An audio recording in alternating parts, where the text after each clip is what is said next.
Vous faites bien de choisir notre télévision pour vous informer. Bienvenue mesdames, bienvenue à vous aussi monsieur à ce grand rendez-vous de l'actualité sur votre chaîne. Cette édition du journal retient comme titre à la une Jean-Marc Akabound qui a annoncé sa démission au poste de premier vice-président de l'Assemblée nationale. Une décision qu'il justifierait par la récente violation de sa résidence privée par quelques éléments de la garde républicaine. C'est sur son compte Twitter qu'il a annoncé son départ du perchoir de la Chambre basse du Parlement en République démocratique du Congo. À suivre également dans ce journal les dégâts de la pluie au quartier Mounama. Une semaine après les faits, les débris toujours visibles. Les sinistrés peinent à reconstruire leur maison. Certaines familles passent nuit à la Belle Étoile dans des conditions qui laissent à désirer.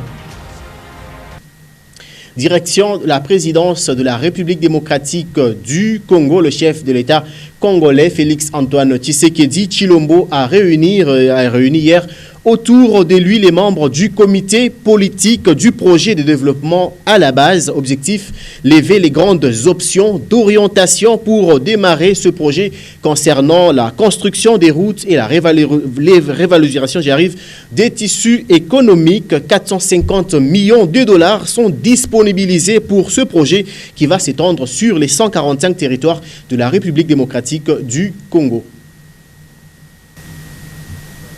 Le programme de développement à la base de 145 territoires de la RDC sera d'application conformément aux directives et recommandations du président de la République Félix-Antoine Tshisekedi Tshilombo. Déjà ce jeudi 13 janvier 2022, le chef de l'État a présidé à la Cité de l'Union africaine la première réunion du comité politique de pilotage du programme de développement à la base. Étaient réunis autour du chef de l'État le Premier ministre Sama Lukonde et des ministres responsables des différents secteurs de développement. Précision fournie par le ministre de la Communication et des Médias, Patrick Mouyaya. Vous avez entendu le président de la République parler de 145 territoires. Vous avez tous suivi la mission d'itinérance qu'il a effectuée dans l'espace Grand Kassai. Il a entendu les volontés de nos populations et il est très motivé à l'idée d'aller à la suite des actions que le Premier ministre avait posées de manière comme des essais, d'aller concrètement. Et donc aujourd'hui, c'était la réunion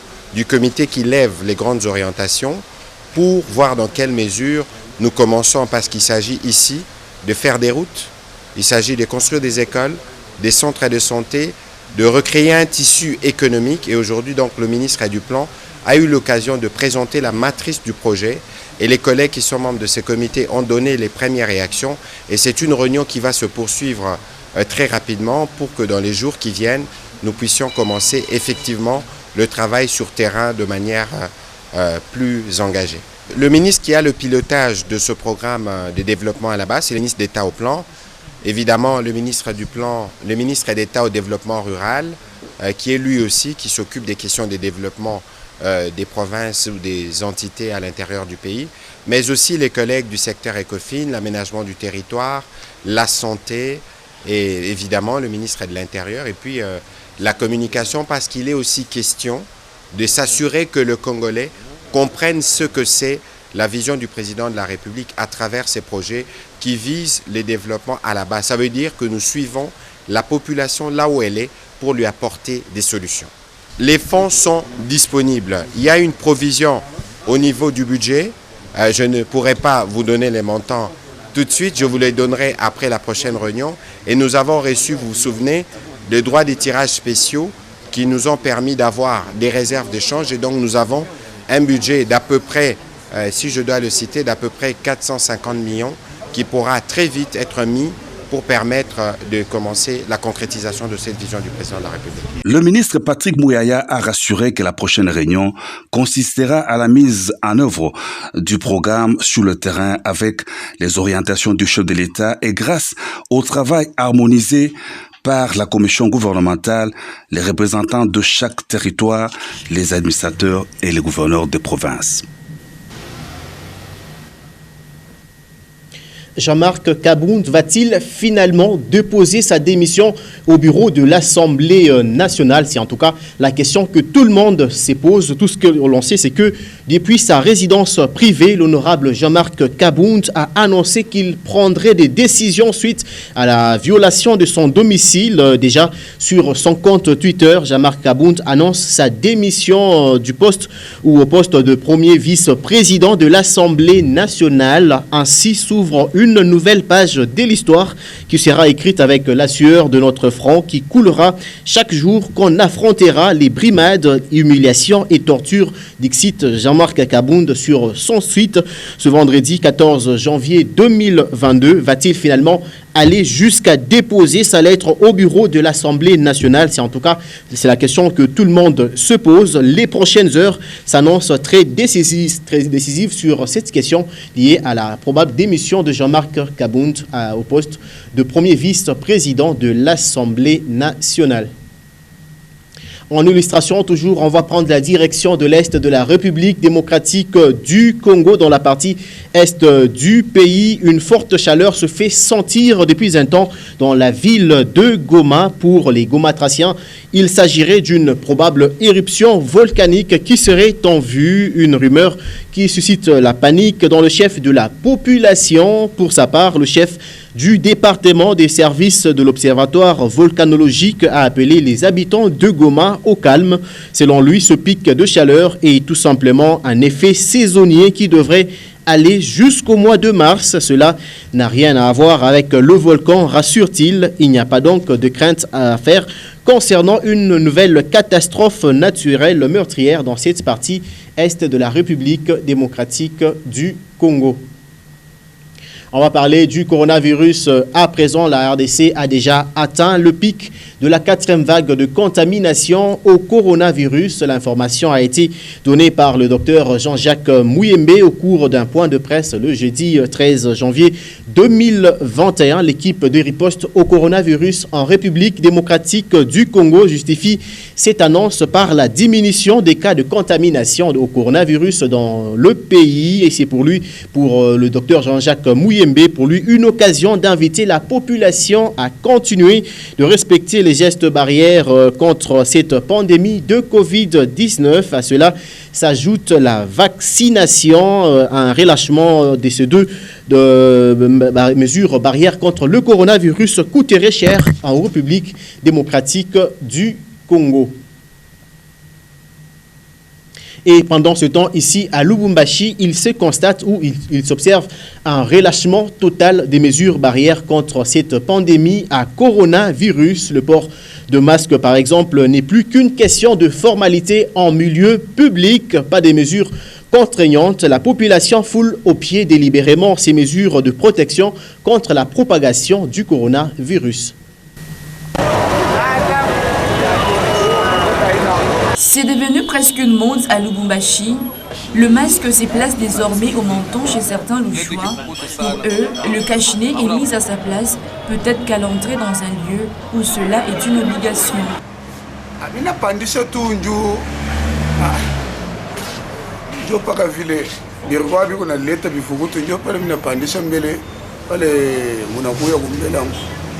Kama mimi naitosha sasa hivi mimi natosha, unashikia mpepo unakupita, unashikia bien sana, unashikia mzuri sana vraiment. La chaleur serait la raison majeure pour laquelle nombreux préfèrent placer le masque sur le menton. Bon, tout le monde pas chaleur, na étouffement, chaleur napita sana. Nous ndio tumetoneka kama cache-nez, mais tout na respecté quand même. Une pratique plutôt découragée par le docteur Charles Kitenge, un médecin généraliste qui affirme que le masque freine la propagation du virus. Le masque doit couvrir le nez et la bouche. Et non pas ce que nous voyons sur la route où les gens mettent le masque sous le menton. Donc c'est un cache-nez, non cache-menton. C'est déjà la 2e année où le coronavirus frappe encore le monde. À Lubumbashi, certains doutent jusqu'à présent de son existence. Voilà qui justifie cette négligence dans l'observation des gestes luttant contre cette pandémie qui est déjà en sa 4e vague. On va poursuivre ce journal jusqu'au Maniema. La rupture des stocks de carburant serait la principale raison de la hausse des prix de transport dans la ville de Kindu, chef-lieu de la province du Maniema. Une situation qui perturbe le quotidien de cette population de la province du Maniema. La hausse de prix de carburant entraîne avec elle le prix de certains produits de première nécessité. Un reportage signé par notre correspondant Chabani Youssoufou. Bientôt une semaine, la ville de Kindu connaît la flambée du prix des produits pétroliers. Un litre d'essence qui s'achetait à la pompe à 3400 se négocie à 6500 après avoir franchi la barre de 10 000 francs le lundi matin 10 janvier 2022. Cette situation est due à la rupture du stock du carburant dans les tanks de toutes les sociétés pétrolières opérant à Kindu. Une rupture qui fait suite à la même situation observée dans la ville de Kisangani, selon le président des tenanciers des stations pétrolières. D'après cet opérateur économique, le plus grand problème est lié à la chaîne d'approvisionnement, rendue compliquée par le délabrement et l'impraticabilité des voies de communication. À Kisangani, il n'y a pas de stock d'essence. Donc vous avez à Kisangani, il n'y a pas de stock d'essence. Le carburant, l'essence est prévu être à Kisangani le 15 de ce mois. Donc ça fait presque 3 semaines, il n'y a pas d'essence à Kisangani. Et du coup, comme là il n'y a pas d'essence, en amont chez nous ici, en fait, il n'y aura pas non plus de l'essence. C'est ce qui a occasionné la rupture. Nous avons consommé ce qu'on avait et pour s'approvisionner, on n'a pas trouvé d'essence là au lieu d'approvisionnement. Alors ça a créé cette rupture-là et c'est ce qui a occasionné cette... Du coup, le prix du transport en commun galope. La course des taxis moto passe de 500 à 1500 francs, voire 2000 francs selon les distances. Situation qui n'est pas du tout profitable aux transporteurs qui ne peuvent plus trouver assez de clients qui deviennent rares. Tunalia ku province ya Maniema kila siku vitu hata ni kupandaga bei. Leo lita moja essence na kuwa ku valeur ya 15000 francs. Tuko na bibi na batoto tutaishi je bandu mshimutone na shia Kindu je tunga ba magumu. La ville de Kindu étant traversée par le fleuve Congo, les habitants, surtout celle de la commune d'Alunguli, située à la rive droite, en payent le prix. En fait, le prix de la traversée par la pirogue passe de 200 francs à 500 francs. Le panier de la ménagère n'est pas aussi épargné par cette situation. Le marchand qui compte sur les services du motard est contraint de revoir à la hausse le prix de certains produits agroalimentaires pour espérer réaliser les bénéfices. Par exemple, une bouteille d'huile de palme qui coûtait 1000 francs avant les fêtes de fin d'année a doublé le prix et s'achète à 2000 francs. Un gobelet de farine de manioc passe de 100 francs à 200 francs. Une autre conséquence gravissime est observée dans les cités de l'arrière-province parce qu'elles sont envahies par les opérateurs économiques de Kindu. Dans le reste de l'actualité, il s'observe depuis un temps une forte circulation de motocyclistes sur presque toutes les rues ou avenues de la ville montagneuse, la ville de Likasi, ce qui serait à la base des cas d'accidents de circulation devenus inévitables dans cette ville montagneuse qui est à cheval entre la ville de Lubumbashi ainsi que celle de Kolwezi. C'est un constat réalisé par Gaylor Chamba Griffon. À Likasi, le taxi-moto gagne de plus en plus de terrain. Visiblement, ses conducteurs roulent quasiment, surtout au centre-ville. Ces transporteurs ne se cachent donc plus contre les agents de l'ordre. Sur leur siège, certains transportent 2 passagers et d'autres vont jusqu'à 3 et même 4 personnes. Voilà, les accidents de circulation deviennent inévitables, encouragés souvent à cause de l'état de détérioration que présentent certaines artères. Le danger devient donc permanent. Seule l'implication des autorités urbaines pourrait réguler cette circulation de taxi-moto qui frappe à l'œil des habitants de cette ville montagneuse de Likasi, située à cheval entre Lubumbashi et Kolwezi.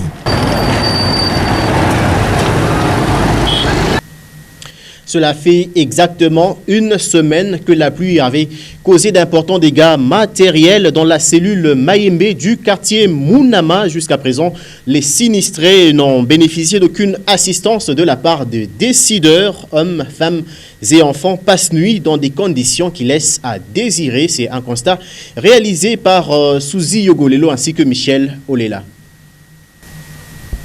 Des familles passent toujours nuit à la Belle Étoile, détollent à même le sol. Voilà ce qu'on peut apercevoir au quartier Mounama dans la cellule Mayembe.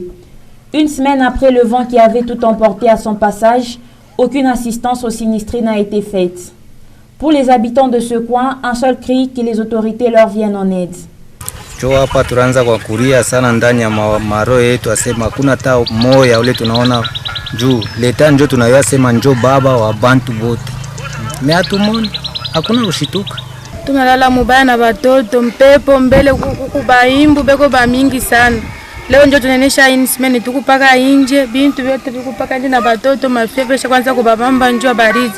Hakuna bantu bakuba kwa kutangariria yako, tunateswa sana wako batangariria yako. Na tunashaka mafashi nyingine kama ni mambo hivi, leta na intervenir sur place, anakuwa pale, anangara mamoya, anangara beko je. Aneta ta mabashi mwevi ya matante, bantu wanekala wanantanda deja, leta eo na engeshe ile mafashi. Meshi donc kwenda retrouver kulala nje, kulobana mvula. Asa tunangara shi benye kama tunafanya hivi, tutalala pila watoto kikozi mamalari kumingi.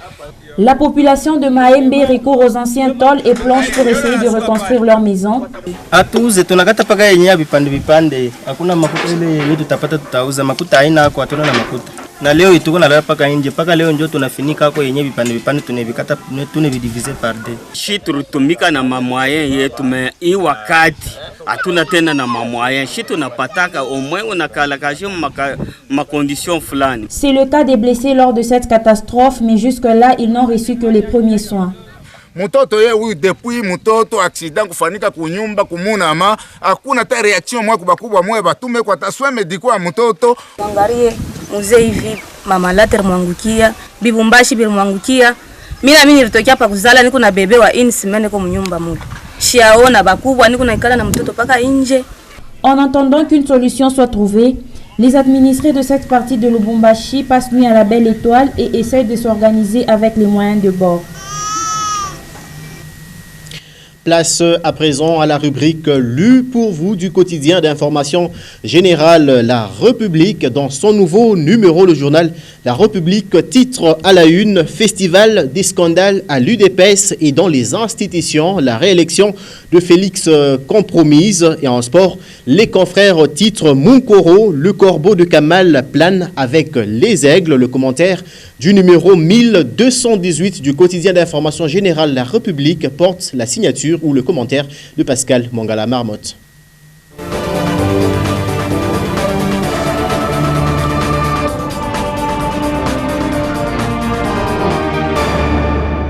Festival des scandales à l'UDPS et dans les institutions, la réélection de Tshisekedi compromise, c'est le titre à la une du journal La République, paru à Kinshasa ce vendredi 14 janvier 2022 à son numéro 1218.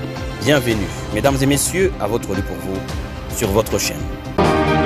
Il est vrai que l'espace Grand Kasaï était considéré comme son fief naturel en termes d'électorat qu'il entendait consolider pour les prochaines échéances. Toutefois, c'est là qu'il a réalisé que le doute est désormais permis quant à son second mandat. La vérité est qu'il n'avait pas d'argument pour justifier l'échec cuisant du programme de 100 jours, le projet Tchilegelou, le projet Chute Katende, le projet de développement de 145 territoires de la République, la lutte contre la corruption et le détournement des deniers publics, l'indépendance de la justice, l'occasion faisant le larron, l'opposition a amplifié tous ces ratés de Fachi et compromis qu'elle peut utiliser cela le moment venu. Il se demande par quelle magie Fachi pourrait recoller les morceaux d'une UDPS divisée du sommet à la base, redorer le blason terni des ministres selon l'expression de l'un d'entre eux, rassurer la population sur le retour effectif de la paix dans l'Est, etc. Point d'interrogation. Écho des provinces sur la page 6 dans le Haut-Katanga, plus de 850 présumés bandits arrêtés par la police en 2021, écrit Le Confrère. Au total, 863 présumés bandits ont été arrêtés et 17 armes de guerre récupérées des mains des criminels par la police nationale congolaise durant l'année 2021 dans la province du Haut-Katanga. Selon le major Charles Bin Luamba, porte-parole de la PNC dans le Haut-Katanga, qui livre ce rapport ce mercredi 12 janvier 2022 à 7sur7.cd, plusieurs autres biens de la population ont été récupérés des mains des criminels et restitués par les services de sécurité dirigés par le général Louis Egon Karawa, responsable de la PNC dans cette partie de la RDC. À en croire la même source, le travail abattu par les éléments de la police a baissé le taux de la criminalité dans le Haut-Katanga. Investissement, la RDC est un désert entrepreneurial, titre encore le confrère sur la page 5. L'Office de promotion des petites et moyennes entreprises, OPEC, est désormais transformé en Agence nationale de développement de l'entrepreneuriat congolais, ANADEC. On dénombre environ 586 478 petites et moyennes unités économiques contre seulement 109 grandes entreprises, selon le tout récent recensement général des entreprises organisé par l'Institut national de la statistique en 2019, a fait remarquer le directeur général de l'ANADEC. Il ressort du même recensement général des entreprises que 99% des entreprises sont concentrées dans les grandes villes et évoluent dans l'informel. Aussi, le nombre des entreprises créées par année reste faible par rapport aux autres pays de la région. C'est bien entendu ce contexte alarmant, explique-t-il, qui a poussé le gouvernement congolais à prendre la décision de transformer l'OPEC en ANADEC en vue d'aligner sur la vision du président de la République, Félix Antoine Tshisekedi, de promouvoir l'entrepreneuriat national. Sport enfin, sur la page 11, il stoppe un penalty lors du derby Tunisie-Mali. Monkoro, le corbeau de Kamal, plane avec les aigles, s'exclame le confrère. Face à la Tunisie, ce mercredi 12 janvier au stade de Limbé, pour le compte de la CAN dans le groupe F, le gardien du TP Mazembe, Ibrahim Monkoro, titulaire avec les aigles du Mali, a sorti le grand jeu. Victorieux avec le Mali devant la Tunisie 1-0, le corbeau à Lubumbashi et aigle au Mali est le deuxième gardien à être joueur du match. Une performance de choix avec 4 arrêts, dont 3 spectaculaires. Mais le tournant du match se situe à la 75e minute lorsqu'il arrête le pénalty du Stéphanois Wabi Kazri. Le plongeon du gardien de TP montre toute sa classe. Et c'est la fin de celui pour vous sur votre chaîne et dont l'intégralité du journal est à retrouver sur www.nyota.net. Merci mesdames, merci messieurs de l'avoir suivi et surtout, tâchez de quitter cette terre en l'ayant rendu un peu meilleur que vous ne l'aviez trouvé.